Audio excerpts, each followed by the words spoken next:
Hello guys, hi అందరికి. Welcome to Rama's food lab channel. ఈ channel అయితే రీసెంట్ గానే స్టార్ట్ చేసినాం. ఆ యూట్యూబ్, ఇన్స్టాగ్రామ్ లో వచ్చే కుకింగ్ వీడియోస్ అన్ని చూసి ఒక అథెంటిక్ స్టైల్ అనేది మిస్ అవుతుంది అని అనిపించింది చాలా సార్. ఓకే ఫైన్, మనం కూడా ఒక ఛానల్ స్టార్ట్ చేద్దాం. అలా మమ్మీ చేసే డెలిషియస్ రెసిపీస్ అన్ని అందరికి చూపిద్దామని చెప్పి ఫిక్స్ అయిపోయి ఈ ఛానల్ అయితే స్టార్ట్ చేసినాం. ఈ రోజు చూసేద్దాం అటికలో కొరమేని చేపల పులుసు. మా మమ్మీ అయితే నాన్ వెజ్ ఐటమ్స్ ఈరగా తీసేస్తుంది భయ్య. అప్పుడప్పుడు చేసుకుంటుంటాం ఇట్లానే. దాంట్లో నాన్ వెజ్ ఐటమ్స్ లైక్ నాటుకోడి, చికెన్, మటన్, చేపల పులుసు ఇలా అప్పుడప్పుడు చేస్తూ ఉంటుంది మమ్మీ. టేస్ట్ మాత్రం వేరే లెవెల్ ఉంటుంది. ఒక యూనిక్ ఫ్లేవర్, ఒక డిఫరెంట్ టేస్ట్, చాలా మంచిగా అనిపిస్తుంటది. ఇప్పుడైతే కుకింగ్ ప్రాసెస్ చూద్దాం. మేమైతే ఇక్కడ మాకు దగ్గర అని చెప్పి గోదావరి కట్స్ లో ఒక 1 kg కొరమీను ఫిష్ అయితే తీసుకొచ్చినాం. ఎప్పుడైనా సరే మార్కెట్ నుంచి ఫిష్ తెచ్చుకున్నామంటే 10 minutes సాల్ట్ వాటర్ లో అట్లా పక్కకు పెట్టినామంట స్మెల్ మనకు అంత రాదనమాట. ఒక 10 minutes అలా నానబెట్టి ఆ తర్వాత నీట్ గా కడిగేసి పక్కన పెట్టుకుందాం. అండ్ మనకి చేపల పులుసులో కావాల్సిన మెయిన్ ఐటమ్ ఆనియన్ పేస్ట్. ఇప్పుడు మనం ఒక 1 kg ఫిష్ కి 250 grams ఆనియన్స్ అయితే తీసుకున్నాం. ఆనియన్స్ సన్నగా కట్ చేసి లైట్ గా గోల్డెన్ బ్రౌన్ కలర్ వచ్చేంత వరకు వేయించుకుని చల్లగా అయిపోయిన తర్వాత పేస్ట్ చేసి పెట్టుకుందాం. ఇప్పుడు మన అటుకని స్టవ్ మీద పెట్టేసి ఒక 6 spoons ఆయిల్ వేసుకుని దాంట్లో షాజీరా, బిర్యానీ పత్తా, పచ్చిమిర్చి వేసి పచ్చి వాసన పోయేంత వరకు అలా కలుపుతూ ఫ్రై చేసిద్దాం.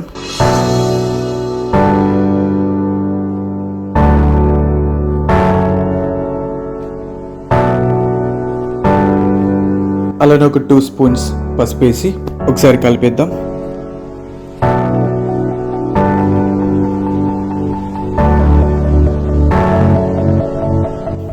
ఇప్పుడు కొంచెం కరివేపాకు, పక్కకు పెట్టుకున్న ఆనియన్ పేస్ట్ రెండు వేసి కలిపేసి ఒక 5 minutes అలా పెట్టేద్దాం.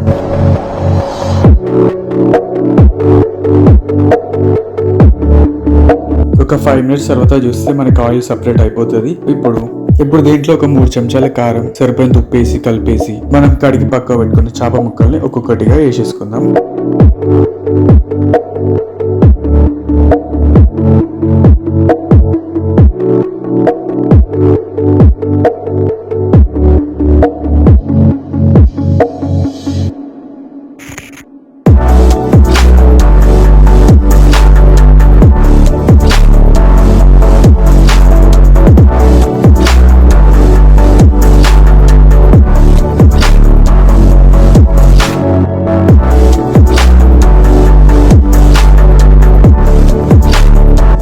చేప ముక్కలతో పాటు కొంచెం అల్లం వెల్లుల్లి పేస్ట్ కూడా వేసి జాగ్రత్తగా కలుపుకుందాం. ఎందుకంటే ముక్క విరిగిపోతుంది, విరిగిపోయే ఛాన్స్ ఉంది కాబట్టి కేర్ఫుల్ గా కలిపేసి లో ఫ్లేమ్ మీద అలా ఒక 5 minutes పెట్టేద్దాం.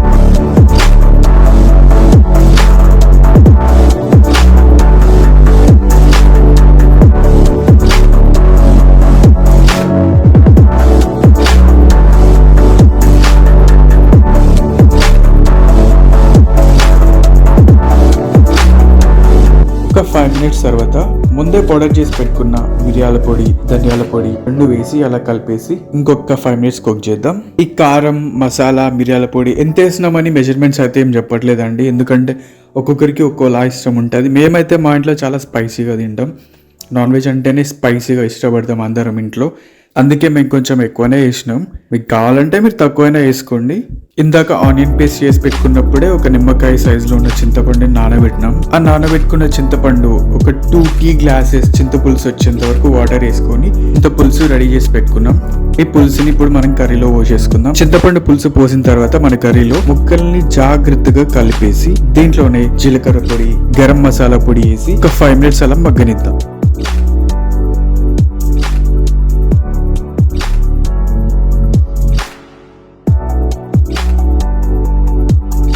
ఇప్పుడు సన్నగా కట్ చేసి పెట్టుకున్న కొత్తిమీర కూడా వేసేద్దాం.